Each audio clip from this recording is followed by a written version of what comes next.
Hi friends, Telugu ప్రజలందరికీ ఉగాది శుభాకాంక్షలు. మనం ఉగాది పచ్చడి చేయాలంటే ఫస్టుగా మనకు గుర్తుకొచ్చేది వేప పువ్వు. ఈ వేప పువ్వు మన చుట్టూ, మన ఇల్లు బయటికి రాగానే మనకు వేప చెట్టు కనిపిస్తుంది. దాని నుంచి ఒక 2 కొమ్మలు తీసుకొచ్చుకొని మనం ఉగాది పచ్చడి చేసుకుంటాం. అలా అని బయటికి వచ్చి చూస్తే వేప చెట్టు ఒక్క పూత కూడా లేదు.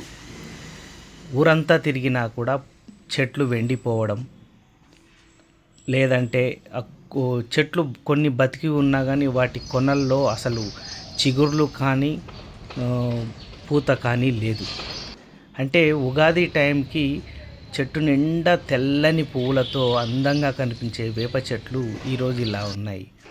మార్కెట్కి వెళ్ళి, అంటే రోడ్డు మీదకి వెళ్ళి 20 రూపాయలకు ఒక కట్ట ఇలా కొనుక్కొని రావాల్సి వచ్చిన పరిస్థితి ఇప్పుడు ఈ తెలంగాణ రాష్ట్రంలో, హైదరాబాద్లో ఎక్కువగా ఉంది.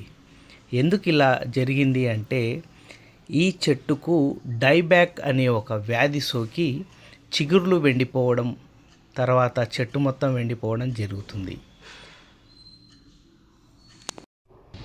ఇదే ఆంధ్ర రాష్ట్రం, కర్నూలు అటు సైడ్ వెళ్తే బ్రహ్మాండంగా పూత పూసినాయి.